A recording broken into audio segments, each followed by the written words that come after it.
আপনাদের আশীর্বাদ সমর্থনকে নিয়ে তৃণমূল কংগ্রেস দিল্লির বুকে যেমন কংগ্রেসের বাংলার নেতারা সমঝোতা করেছে, আমরা আমৃত্যু আপনার সমর্থনকে সামনে রেখে লড়াই করব, বশ্যতা স্বীকার করব না দিল্লির কাছে, আত্মসমর্পণ করব না, মেরুদণ্ড বিক্রি করব না।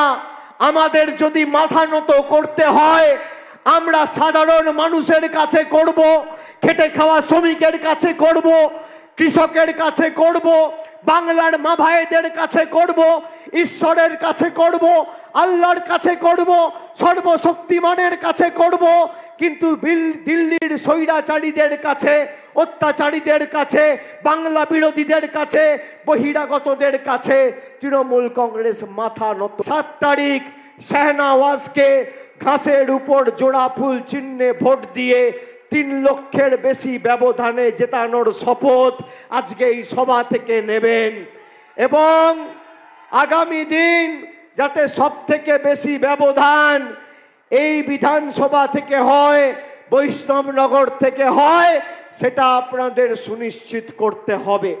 আমি আপনাদের বলছি 2021-এ আপনারা ভোট দিয়েছেন, 2019-এ ভোট দিয়েছেন। 2019-এ ভোট কাটাকাটি করতে গিয়ে একটায় কংগ্রেস আর একটায় বিজেপি জিতেছে। আপনি দেখুন বিজেপি প্রার্থী কত ভোটে জিতেছে উত্তর মালদা সিট, আর কংগ্রেস কত ভোটে জিতেছে দক্ষিণ মালদা সিট। আজকে তৃণমূল কংগ্রেসকে সর্বত্র আপনারা যারা এখানে এসছেন নিজের পাড়ায়, নিজের অঞ্চলে, নিজের গ্রামে গিয়ে লোককে বলবেন কংগ্রেসকে বিজেপিকে দিয়ে ভোট নষ্ট করবেন না। আমি আপনাদের দ্ব্যর্থহীন ভাষায় বলছি, আপনারা নিজেদেরকে জিজ্ঞেস করুন 2019-এ আপনারা ভোট দিয়েছেন, 2021-এ আপনারা ভোট দিয়েছেন। 2021-এ যে উচিত শিক্ষা বিজেপিকে দিয়েছেন অমিত শাহ, নরেন্দ্র মোদী, বিজেপির অশ্বমেধের ঘোড়াকে এই মালদা, মুর্শিদাবাদ, বর্ধমান, হুগলি, কুচবিহার, জলপাইগুড়ি, নদিয়া আপামর জনসাধারণ বাংলাবাসী বিজেপির অশ্বমেধের ঘোড়াকে আটকে দিয়ে যে আনন্দ পেয়েছেন 2019 সালে আপনারা পাননি। তাই এদেরকে উচিত শিক্ষা একমাত্র তৃণমূল কংগ্রেস দিতে পারে। আপনি দেখুন কংগ্রেস অনেক রাজ্যে ক্ষমতায় রয়েছে, সেখানে কংগ্রেসের দল ভাঙিয়ে নিয়ে বিজেপি নির্বাচনে জিতছে। আমাদের দল ভাঙাতে এসেছিল 2021 সালে, কি হলো? লবডঙ্কা। যে কটা গেছিল লাইন দিয়ে সুসুর করে আবার পরের দিন ফিরে এসছে। আর তাদেরকেও সবাইকে নিয়ে যে পাপের প্রায়শ্চিত্ত করবে তারপর দলে জায়গা পাবে। বিজেপি যে ভাষায় বোঝে সে ভাষায় তৃণমূল কংগ্রেস জবাব দিতে জানে। বিজেপি তৃণমূল কংগ্রেসের একটা বিধায়ক ভাঙলে আমরা এদের 4টে ভাঙতে জানি, একটা সাংসদ ভাঙলে আমরা 4টে ভাঙতে জানি। প্রয়োজনে দেব মোরা 1 নদী রক্ত, হোক না পথের বাধা প্রস্তুর শক্ত, অবিরাম লড়াইয়ের চির সংঘর্ষে একদিন সে পাহাড় টলবে, জনতার সংগ্রাম চলবে। আগামী 4 তারিখ ভোট বাক্স খুলবে। আপনি লিখে রাখুন এই স্বৈরাচারী সরকারের পতন খালি সময়ের অপেক্ষা। তৃণমূল কংগ্রেসকে জেতান, বাংলার বুকে যেমন মামাটি মানুষের সরকার প্রতিষ্ঠা করে প্রতিশ্রুতির বাস্তবায়িত হতে আপনারা দেখেছেন, একইভাবে 2024 সালে ভারতবর্ষের বুকে একটা প্রগতিশীল, গণতান্ত্রিক, ধর্মনিরপেক্ষ, সংবেদনশীল সরকার তৈরি হবে এবং মানুষের স্বার্থে সে সরকার কাজ করবে, মানুষের জন্য সে সরকার কাজ করবে। এবং আমরা কথা দিয়েছি, বিজেপির ইস্তাহার পত্র দেখুন, বিজেপির সংকল্প পত্রে বস্ত্র, অন্ন, বাসস্থান, শিক্ষা, স্বাস্থ্য, কর্মসংস্থান নিয়ে একটা শব্দ কোথাও কিছু লেখা নেই। কি বলেছে? বলেছে বিজেপি যদি ক্ষমতায় আসে তাহলে আর নির্বাচন হবে না।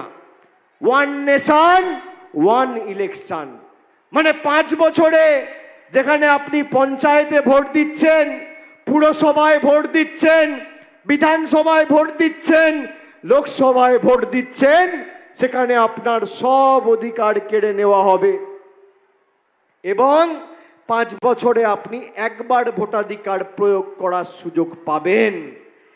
অন্ন বস্ত্র বাসস্থান নিয়ে কিছু লেখা নেই। 100 দিনের গরিব মানুষের টাকা 2 বছর ধরে এই বিজেপির সরকার বন্ধ করে রেখেছিল। আজকে বিজেপির প্রার্থী বড় বড় ভাষণ দিচ্ছে, গাড়ি নিয়ে ঘুরছে আর নিজেকে নির্ভয়া বলে দাবি করছে। আপনি নির্ভয়া নয়, আপনি নির্মম, আপনি বেহায়া, আপনি নিরুদ্দেশ, আপনি ব্যর্থ, আপনি মানুষকে বঞ্চিত, লাঞ্ছিত, অত্যাচারিত, শোষিত করে রাখার দলের প্রতিনিধি। তাই আর যাই হোক, মানুষ আপনাকে ভোট দেবে না। তার কারণ মালদার মানুষ জানে বিজেপিকে ভোট দেওয়া আর খাল কেটে কুমির আনা এক। আমি আপনাদের বলছি, কানে শুনে নয়, চোখে দেখে ভোট দিন। যে মমতা বন্দ্যোপাধ্যায় যে কথাগুলো বলেছিল কথা রেখেছে কিনা। 2 দিন আগে ভারতবর্ষের প্রধানমন্ত্রী বলছে 10 साल में मैंने खाली ट्रेलर दिखाया, पिक्चर अभी बाकी है। মানে 10 বছর সিনেমার ট্রেলার দেখিয়েছে। সিনেমাটা উনি যদি যেতেন তাহলে 24 থেকে 29-এ দেখাবেন। 10 বছরের সিনেমার ট্রেলার কি? 10 বছরের সিনেমার ট্রেলার হচ্ছে 100 দিনের টাকা বন্ধ। 10 বছরের সিনেমার ট্রেলার কি? আবাসের টাকা বন্ধ। 10 বছরের সিনেমার ট্রেলার কি? সর্বশিক্ষা মিশনের টাকা বন্ধ। 10 বছরের সিনেমার ট্রেলার কি? রাস্তার টাকা বন্ধ। 10 বছরের সিনেমার ট্রেলার কি? 50 টাকার পেট্রোল 100 টাকা। 10 বছরের সিনেমার ট্রেলার কি? 40 টাকার ডিজেল 92 টাকা। 10 বছরের সিনেমার ট্রেলার কি? 400 টাকার রান্নার গ্যাস 1000 টাকা। 10 বছরের সিনেমার ট্রেলার কি? 3 টাকার ডিম 7 টাকা। 10 বছরের সিনেমার ট্রেলার কি? 100 টাকার চা পাতা 280 টাকা কেজি। 10 বছরের সিনেমার ট্রেলার কি? 50 টাকার সরষের তেল 200 টাকা লিটার। 10 বছরের সিনেমার ট্রেলার কি? 17 টাকার কেরোসিন 75 টাকা লিটার। 10 বছরের সিনেমার ট্রেলার কি? 40 টাকার ডাল 150 টাকা কেজি। 10 বছরের সিনেমার ট্রেলার কি? 70 টাকার রসুন 430 টাকা কেজি। এরপরও সিনেমা দেখতে চান নাকি? সিনেমা দেখতে চান কি মায়েরা ভাইরা দেখতে চান? বিজেপির নেত্রী 7 দিন আগে কুচবিহারে বলেছে যে আমরা যদি নির্বাচনে জিতি তাহলে লক্ষ্মীর ভান্ডার বাংলায় বন্ধ করে দেবো। আমি বলছি না, বিজেপির নেত্রী বলেছে। আপনাদের সেই কথাটা আমি শোনাচ্ছি, আপনারা শুনুন। কুচবিহার জেলার সহসভানেত্রী সহসভাপতি দীপা চক্রবর্তী 7 দিন আগে কুচবিহারের মঞ্চ থেকে কি বলেছে শোনেন।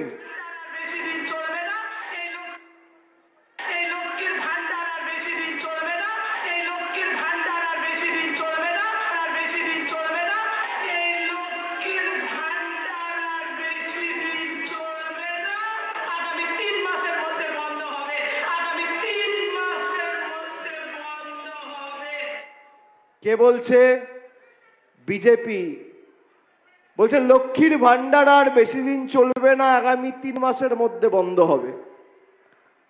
একদিকে নরেন্দ্র মোদী আধার আর প্যান কার্ডের লিঙ্ক করার নাম করে গরিব মানুষের থেকে 1000 টাকা নিয়ে যাচ্ছে, আর একদিকে আমাদের মুখ্যমন্ত্রী মমতা ব্যানার্জি দিদি লক্ষ্মীর ভান্ডার করে সেই গরিব মাকে 1000 টাকা আবার দিয়ে যাচ্ছে। আর বিজেপির নেত্রী বলছে লক্ষ্মীর ভান্ডার বন্ধ করো। আপনারা 7 তারিখ জবাব দেবেন কি দেবেন না বলুন এই চক্রান্তের বিরুদ্ধে? দেবেন কি দেবেন না?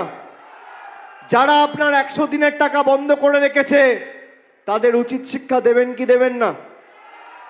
যারা আপনার আবাসের টাকা বন্ধ করে রেখেছে তাদের উচিত শিক্ষা দেবেন কি দেবেন না? দেবেন কি দেবেন না? যারা বৈষম্য বিভাজন করে দাঙ্গা করতে চেয়েছে তাদের বিরুদ্ধে জবাব দেওয়া উচিত কি উচিত না? যারা বাংলার কৃষ্টি সংস্কৃতি ঐতিহ্য জানে না, ইতিহাস জানে না, সেই বাংলা বিরোধীদের জবাব দেওয়া উচিত কি উচিত না? যারা লোকসভা আসনের নাম জানে না, মালদা দক্ষিণকে মালদা পূর্ব বলে, তাদেরকে জবাব দেওয়া উচিত কি উচিত না? জোরে বলতে হবে, উচিত কি উচিত না?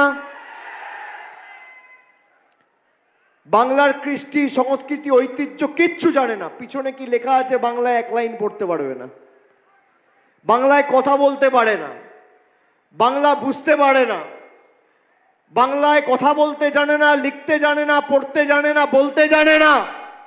স্বামী বিবেকানন্দকে বলছে অজ্ঞ বামপন্থী প্রোডাক্ট। ঈশ্বরচন্দ্র বিদ্যাসাগরের মূর্তি ভাঙছে। বাংলার সংস্কৃতিকে তলানিতে নিয়ে গিয়ে যারা ঠেকিয়েছে, বাংলার মানুষকে যারা অত্যাচারিত করে রেখেছে, যাদের কারণে আজকে বাংলার মানুষ নিপীড়িত বঞ্চিত হয়েছে, আগামী 7 তারিখ জবাব দেওয়ার সুযোগ আপনার কাছে।